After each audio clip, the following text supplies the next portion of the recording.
Today, we are diving headfirst into something that seems, pretty simple on the surface. But the data underneath reveals this massive worldwide streaming phenomenon. I'm talking about Christmas music. Okay, let's unpack this. So we took a huge stack of sources, all focused on one thing: the Spotify Top 200 Weekly Global Chart for December 2025. And this isn't just one country's data. This is basically the sound of the entire planet streaming at the same time. Our mission was, well, pretty simple: figure out exactly how much real estate holiday music really takes up on that global stage. And what's so fascinating here is that we're moving beyond just calling it a seasonal spike. Streaming data now proves that for this very specific window, maybe 3 weeks, Christmas music stops being, a niche genre. It becomes a dominant market-defining force. The global chart it stops acting like a normal music chart. Right. That basically transforms into a festive archive. And if you need a single metric, just one number, to understand the sheer scale of this takeover, here it is. We looked at the final snapshot, peak consumption day, December 25th, 2025. Out of the 200 most streamed songs on Earth, 84 of them were Christmas songs. 84. Just think about that for a second. Yeah. That's nearly 42% of the entire global top 200.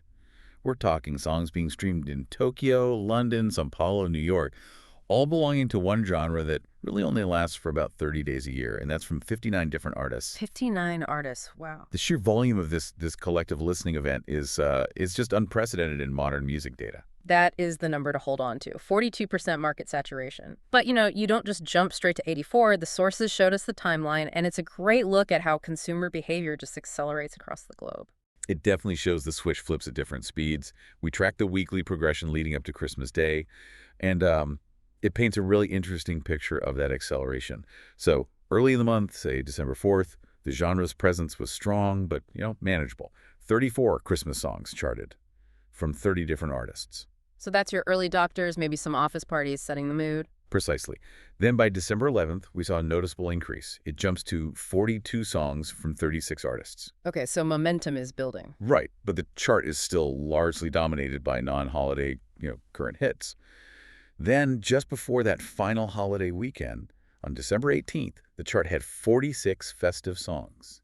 That's from 39 artists. It's a pretty steady, predictable climb. And that's where the steady climb becomes a sudden eruption, right? Because that jump between December 18th and December 25th, going from 46 songs to 84, that is the real sweet spot. It's like the world just waits until the absolute final days before Christmas to, abandon all other musical interests. It's the metric that proves it.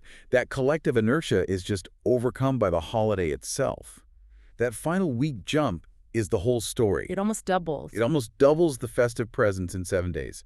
It proves peak consumption is violent and instantaneous. It happens right on Christmas Day.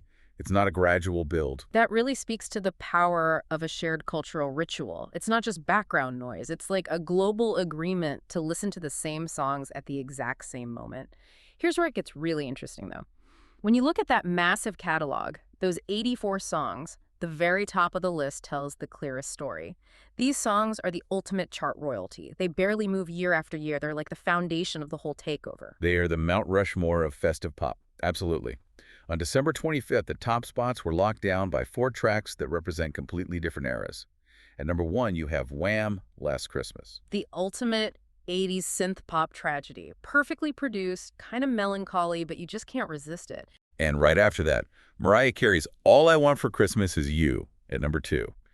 The 90s modern classic has basically become the global definition of holiday cheer. So you've got the 80s and the 90s in the top 2 spots. Then the timeline gets a little weird. It does. Immediately after those two, the chart just plunges back almost 70 years. Yeah. At number 3, you find Brenda Lee with Rockin' Around the Christmas Tree. Wow. And at number 4, Bobby Helms' Jingle Bell Rock. These are foundational hits from the 1950s. Wait, hold on a minute. The 4 most streamed songs on the entire planet on Christmas Day, and 2 of them are from the 1950s. I mean, that's a huge gap in musical history. Does this mean streaming is actually benefiting, ancient music more than new artists?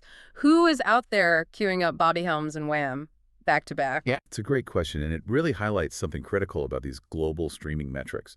Non-seasonal music, especially from the pre-digital era, it struggles massively against new releases. But these holiday tracks, because they're tied to tradition and memory, they have this unassailable appeal. The data suggests that for this one genre, streaming acts as a perfect preservation system. It lets music that appeals to boomers, Gen X, millennials, and Gen Z all compete on the exact same field. So the key isn't being the best new song, it's being a deeply embedded cultural memory that everyone can just pull up on a shared playlist. Exactly. They've secured a kind of permanence that most other hits, even massive ones, could only dream of. No, it's not just the top four. The data really shows the incredible depth and diversity of the genre, filling up those other 80 spots with a truly global, multi-generational playlist. This is where you see the staying power of the deepest classics really shine. Absolutely. You see this battle playing out between tracks released when World War II was barely over. Yeah. And they're competing directly against tracks released, last year. Let's take Bing Crosby. His 1947 version of White Christmas landed at rank 25 on Christmas Day.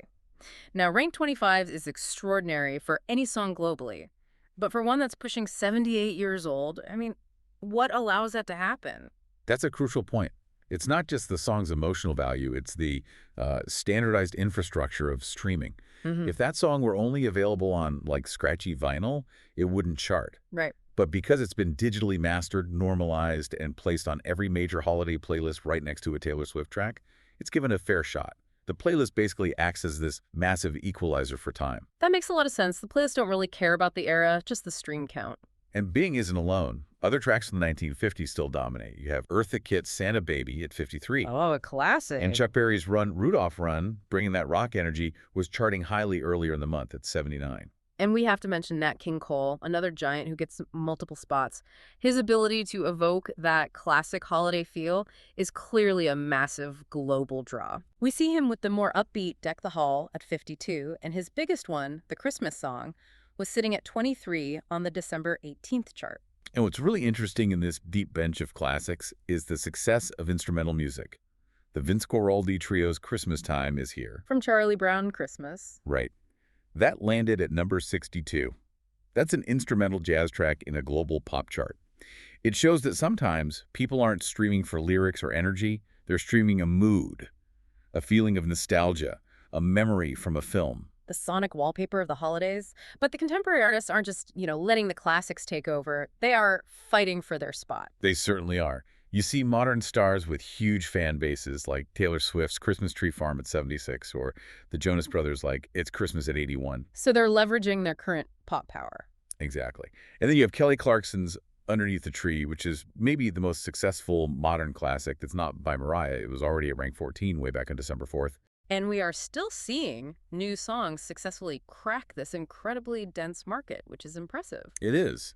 Sabrina Carpenter's very viral A Nonsense Christmas hit 49 on Christmas Day. It proves new songs can succeed, but they often need that immediate, high-profile, viral push, sometimes from another platform, to break through. The classics have staying power. The new hits need the hustle. That's a good way to put it. And speaking of hustle and history, you can't overlook the charity records. Band-Aid's 1984 Do They Know It's Christmas was holding steady at 23. That track is a whole institution. It's driven by nostalgia, cultural weight, and purpose.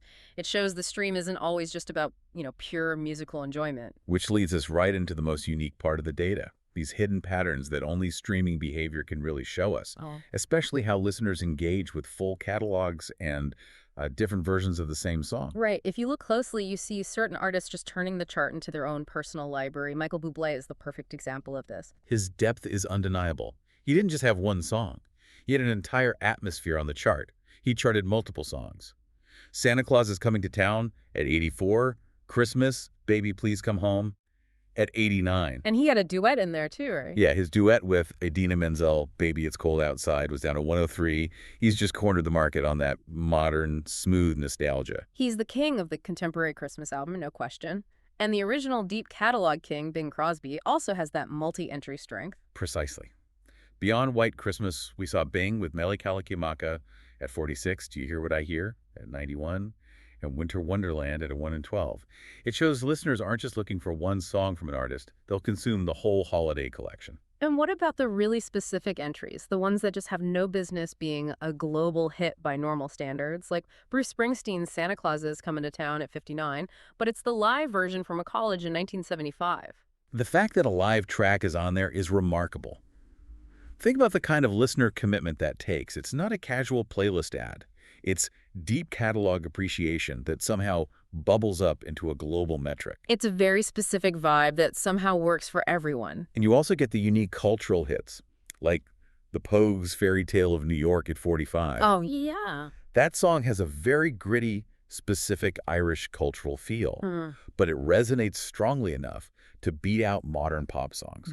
It's all about narrative and feeling. And finally, there's the phenomenon of competitive covers. You mentioned this before. We see duplicate songs charting by different artists. This is one of the most interesting data points, I think. It's about how listeners value originality versus star power. So Darlene Love's foundational, powerful version of Christmas, Baby Please Come Home. The original, the best. Right. It charted impressively high at rank 18. As it should. But then, further down the list, Mariah Carey's version of the exact same song, released decades later, also charted at 73. Wow. So they're both coexisting. It's like two blockbusters competing on opening weekend. Exactly. And it highlights a nuanced behavior. Some listeners want the definitive classic recording, that's Darlene Love. Others want the recognizable modern voice and production, that's Mariah Carey. And the genre is big enough to support both interpretations of the same song. So what does this all mean? Well, the main takeaway is pretty clear. The global top 200 chart it fundamentally transforms in late December. It stops being an indicator of current pop trends, and instead it becomes a monument to musical history and shared ritual. Nearly half of the world's most streamed songs fall into this one single genre. And that genre is entirely dominated by shared culture, bringing together 59 artists from post-war crooners to Gen Z pop stars.